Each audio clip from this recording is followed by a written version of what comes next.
I had this whole day off. It was cold and wet outside, as it had been raining off and on all day. I stayed in and played video games, going about my day as I normally would. Around 5, the rain had picked up, and there was a bit of lightning in the distance. I cooked up some dinner, then decided to watch a horror movie while I had the fitting ambiance of the storm outside. I shut off the lights and spent the next 2 hours on the couch. The storm definitely got worse over that time. There weren't any outages or anything, but it was just really coming down hard outside with heavy lightning strikes nearby. It was around 10 o'clock. I wasn't really tired or ready for bed yet, but I got up to stretch my legs and refill my water.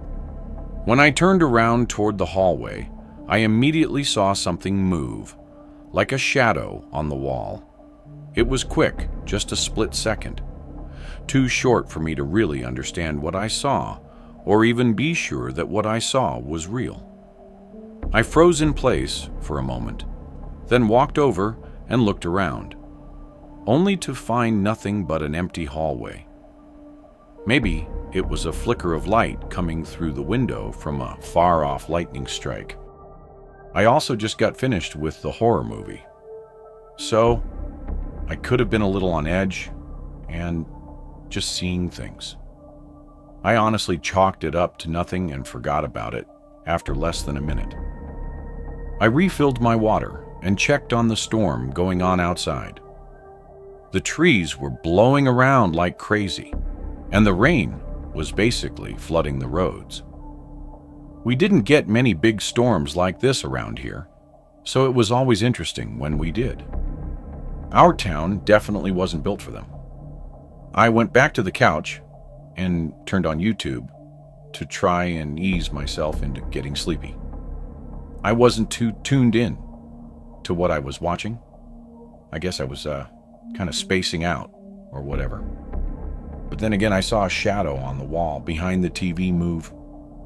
It was like something behind me just peeked around the corner for a split second. I jolted my head around and looked at the opening to the living room. Nothing was there. I got up and walked over, looking all around that area, but I saw nothing at all. I didn't know what the hell was going on.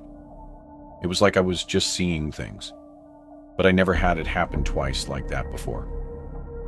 Was I just sleepy? I didn't feel like it. I thought that the horror movie and the storm outside would make for a chill night, but this was far from it now. I still thought it was nothing. But there was that tiny feeling in the back of my mind that it wasn't nothing. I spent another 15 minutes on the couch, but decided to go to bed afterward. I shut off the TV and headed upstairs. I still wasn't tired, and even less so after everything happening. So I hopped in the shower to relax myself before getting in bed. I turned on the water and tried to calm down. I was in there for maybe 5 minutes. Through the water, a sudden thud rang through the house. It was violent and loud, vibrating through the floors. My whole body shivered as I shut off the water and quickly got dressed with the water off. The house was quiet now, not even the slightest sound. I felt like my ears were ringing just from the disturbing silence that followed the thud.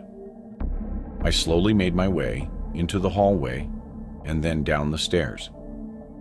I walked through the living room and then the kitchen.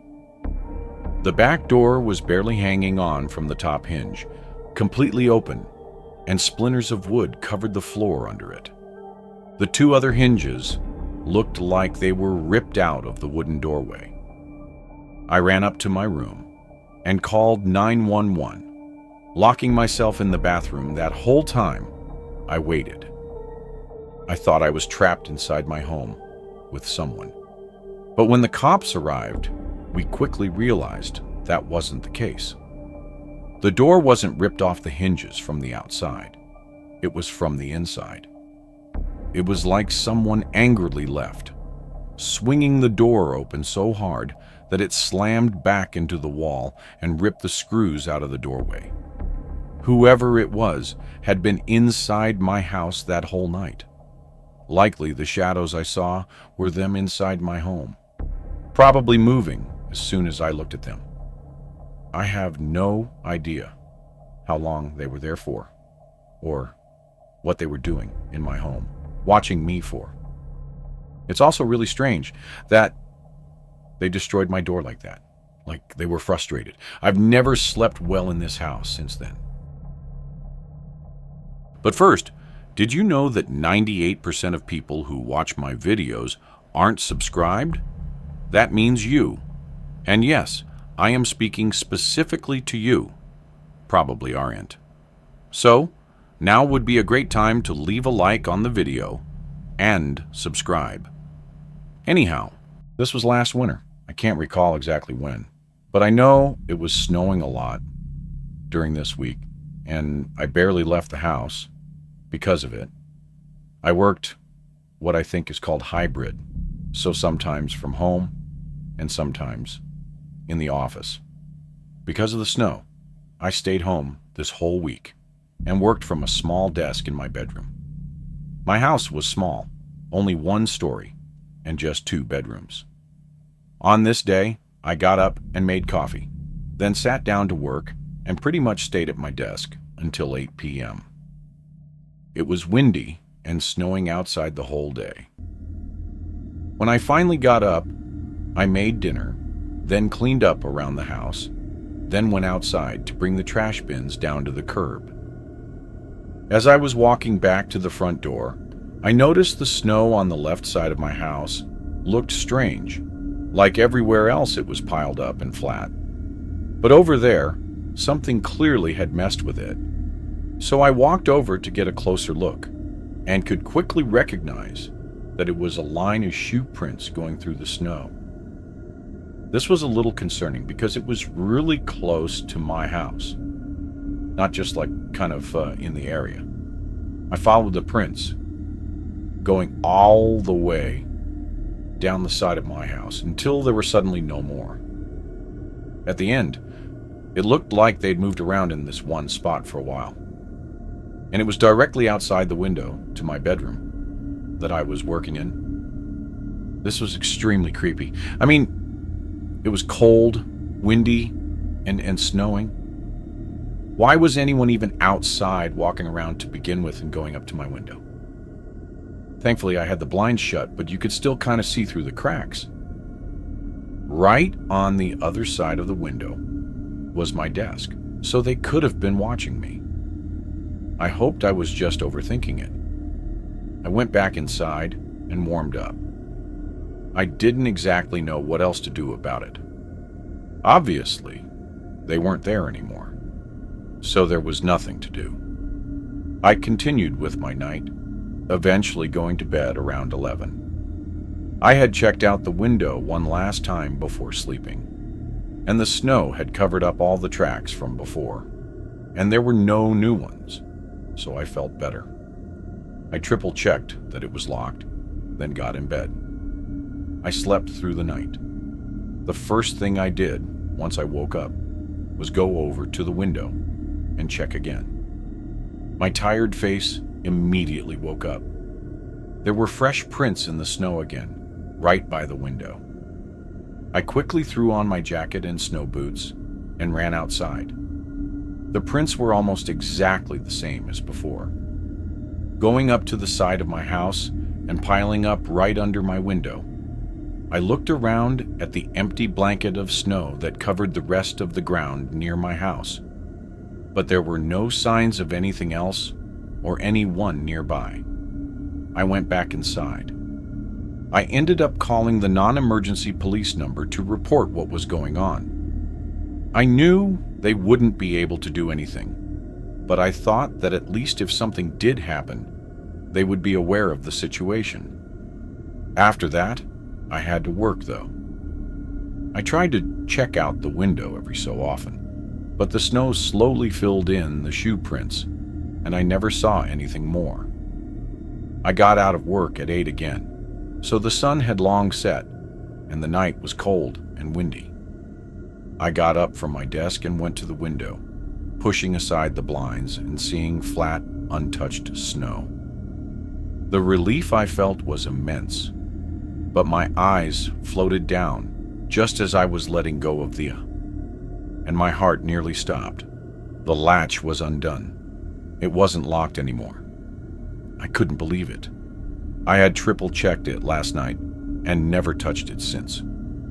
I shakily reached my hand down and grabbed the handle. The window opened with ease. I felt my heart racing. They had to have unlocked it last time they were here, which was in the middle of the night. How did I not hear it, and did they get inside? I backed away and crept into the hallway. My eyes sifted through every inch of the hallway as I slowly made my way to the front door. I got my keys and put my boots on, then ran out to my car. I called the police and stayed in the driveway. I don't think my car could make it out of the snow, even if I wanted to leave. 10 long minutes later, an officer pulled up. He went inside to make sure it was clear. Time seemed to move extremely slow. I waited as the minutes passed. Once it got close to 5 whole minutes, I knew something was wrong. Then he finally came out with a man in handcuffs. Both the officer and the man were covered in blood. Clearly, having gotten into an altercation, the officer said he was hiding in a hallway closet and jumped him. The man was 45 and just had that creepy, evil look to him. There was no saying what he was trying to do, but clearly he was capable of violence. I don't know what would have happened had that gone on for any longer. I was visiting my parents over spring break. This was the first time I'd tried out Airbnb, since the city I was going to was small, and Airbnbs were cheap there. I made the 2-day drive and pulled in just after the sun had set. As I parked in the driveway and got my stuff out of the car, I looked around at the neighborhood I was in. The atmosphere felt a little off. It was very dark and not busy in any way at all. No street lights on the road and nobody walking around or driving. And the Airbnb home I was at was the only house with lights on. It wasn't even that late, but all the other houses were dark. There were maybe 1 or 2 lights in a couple of houses, and that was it. Maybe things around here were just different. I didn't know. I headed into the house and got my things unpacked. I had no plans for this night, aside from resting from the long drive and just getting comfortable at the rental. I ate some snacks and turned on a movie in the bedroom. A couple hours went by. It was probably around 9 or 10 when I heard something outside of the room. I paused the TV and waited a few seconds.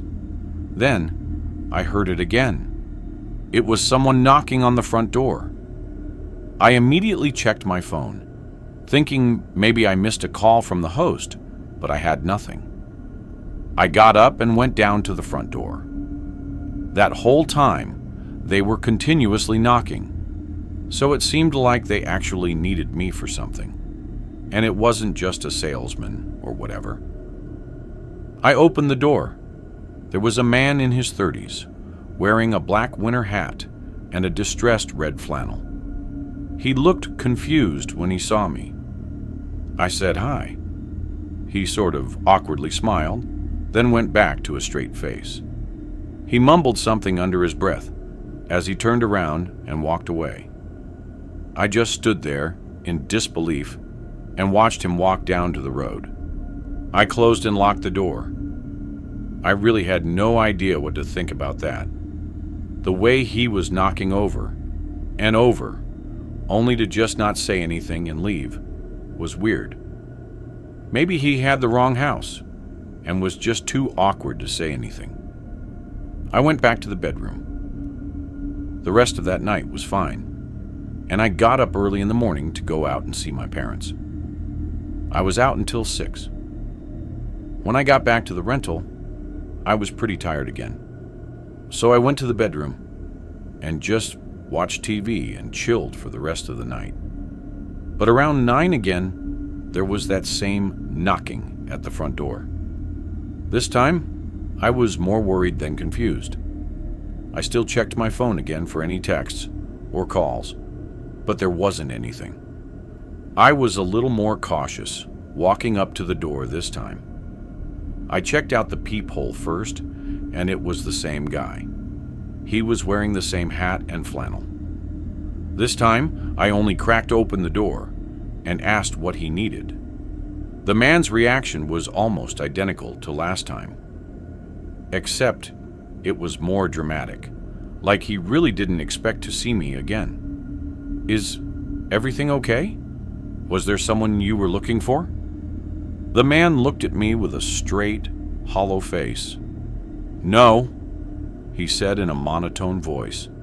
He turned and walked away again. I really didn't know what that guy was looking for, or who he thought lived here, but it was getting creepy. I went back to the bedroom, but left the door open to the hallway so I could hear better. Something about this was really strange, and I didn't like it at all. A couple hours went by. It was late, so I turned off the lights and went to bed. When I woke up, my eyes opened to the pitch-black bedroom. It was dark and quiet, still the middle of the night. I wasn't sure why I'd woken up, but I sat up and I started to hear something from outside, maybe like a whisper or something. Then there was a sudden knock at the front door. It was loud and harsh. I got up from the bed and went into the hallway. The loud hits against the door shook the whole house. As I quietly crept down the hall, I caught a glimpse of something move past one of the windows on the other side of the hallway. When I got to the end and looked out the door, I saw that same guy. But further back in the dark, there was someone else. They were clearly hiding, waiting for something. I felt my body going numb from the adrenaline spiking. I turned around to go back and get my phone, but instantly locked eyes with a man staring at me through the back window. I panicked and sprinted into the bedroom. I heard multiple footsteps start running around the house. Not just like a couple. It sounded like maybe a dozen men out there. As I called the police, I heard all the windows and doors around the house being moved and attempted to be opened. Several excruciating minutes went by as I listened to this group of men surround the house and try to force their way in before I heard sirens in the distance. All the men disappeared within seconds.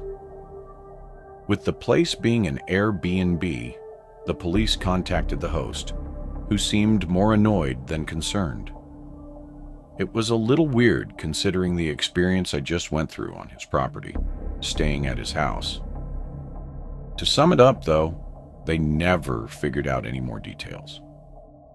After the years, I think my best guess is that someone else had stayed at the Airbnb that knew the men that showed up. They probably thought he lived there, and when they saw me answer, they were confused.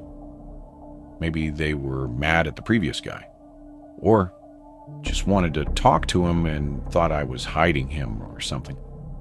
Or they could have just been insane. The host was definitely a little strange too. I wouldn't be surprised if the group had some beef with him and found this address was under his name. Whatever the true intentions were, I guess we'll never know. If you enjoyed this video, don't forget to hit the like button and subscribe to the channel for more amazing video. Turn on the notification bell so you don't miss any updates. All right, that's it for today. Take care, and I'll see you in the next one.